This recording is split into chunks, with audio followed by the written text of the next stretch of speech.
बुलेटिनमध्ये आपल्या सर्वांचं स्वागत। नमस्कार, मी ज्ञानदा कदम। बुलेटिनच्या सुरुवातीला एक इंटरेस्टिंग बातमी आहे। अमृता फडणवीस आणि ठाकरे कुटुंबियांनी एकाच विमानाने प्रवास केल्याचं कळतंय।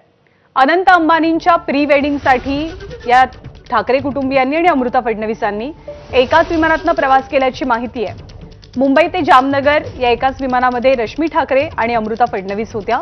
अनंत अंबानी यांचं प्री वेडिंग नुकतंच जामनगरमध्ये पार पडलं। 3 दिवस बडे राजकीय नेते सेलिब्रिटी यांची जामनगरमध्ये मांदियाळी होती। ठाकरे कुटुंब या सोहळ्यासाठी उपस्थित होतं आणि मुंबईवरनं जामनगरला जे विमान गेलं त्या एकाच विमानामधनं अमृता फडणवीस आणि ठाकरे कुटुंबियांनी एकत्रित प्रवास केला असल्याची माहिती मिळतेय।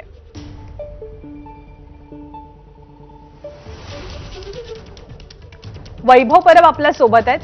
वैभव, एकाच विमानाने जरी ही सगळी मंडळी गेलेली असली तरी ह्यांच्यामध्ये काही संवाद झाला का, काही बातचीत झाली का, प्रवासाचे अपडेट्स काय मिळतात?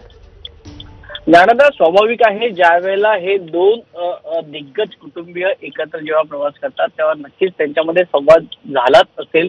कारण का ज्या पद्धतीनं यांचा हा प्रवास आपल्याला पाहायला मिळतोय किंवा जो समजतोय त्याची पडद्यामागची कहाणी अशी आहे की 29 तारखेला सायंकाळी 7:30 वाजता जवळपास अमृता फडणवीस देखील जामनगरला निघाले होते आणि ठाकरे कुटुंबीय देखील जामनगरसाठी निघाले होते अनंत अंबानी यांच्या प्री वेडिंगसाठी।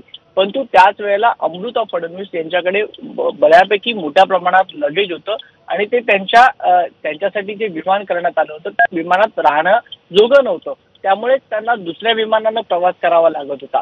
आता दुसरं विमान लागोपाठ होतं ते उद्धव ठाकरे यांचं, त्यामुळे अमृता फडणवीस यांनी एव्हिएशनला विनंती केली की मला जे उपलब्ध विमान आहे त्या विमानानं मला जामनगरला जाऊ द्या।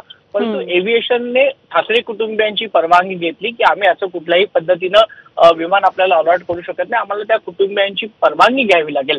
त्याच पद्धतीने एव्हिएशनने तातडीनं ठाकरे कुटुंबियांची परवानगी घेतली आणि त्यांना सदर घटना आहे ती कळवली आणि सांगितलं की अमृता फडणवीस यांचं ही अडचण झालेली आहे तर त्यांना आपल्या विमानाने पाठवावं लागेल, तर आपल्यासाठी ते मंजूर आहे का?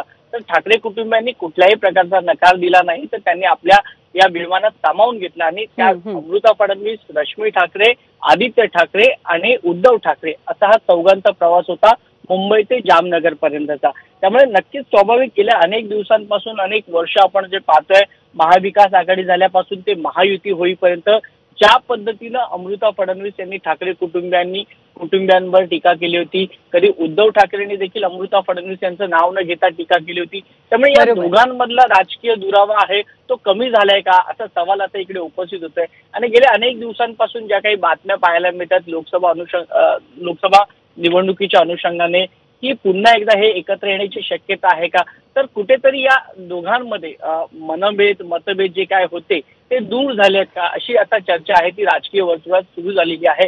कारण का एकदम टोकाचे परस्पर विरोधी पुन्हा एकत्र एकाच विमानाने प्रवास करतात तर स्वाभाविक आहे ज्ञानदा यांच्यामधले मनभेद जवळपास मिटलेले असतील, त्यामुळेच हा प्रवास घडला असेल असं म्हणायला आपल्याला हरकत नाही। परंतु यातली सत्य परिस्थिती स्वतः उद्धव ठाकरे किंवा अमृता फडणवीस कधी ना कधी माध्यमांसमोर येऊन सांगतीलच। परंतु एक मात्र आपल्याला निश्चित पाहायला मिळतं ज्ञानदा की राजकारणात कधीच कोण कोणाचा दुश्मन राहत नाही आणि मनं मिळली की आपोआप मग बाकीच्या इतर गोष्टी आहेत त्या जुळायला सुरुवात होतात असंच इथं म्हटलं पाहिजे ज्ञानदा।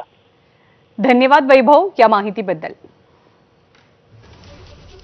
आणि यानंतर विविध घडामोडींचा आपण घेणार आहोत वेगवान आढावा। 14 किंवा 15 मार्चला लोकसभेच्या निवडणुकीची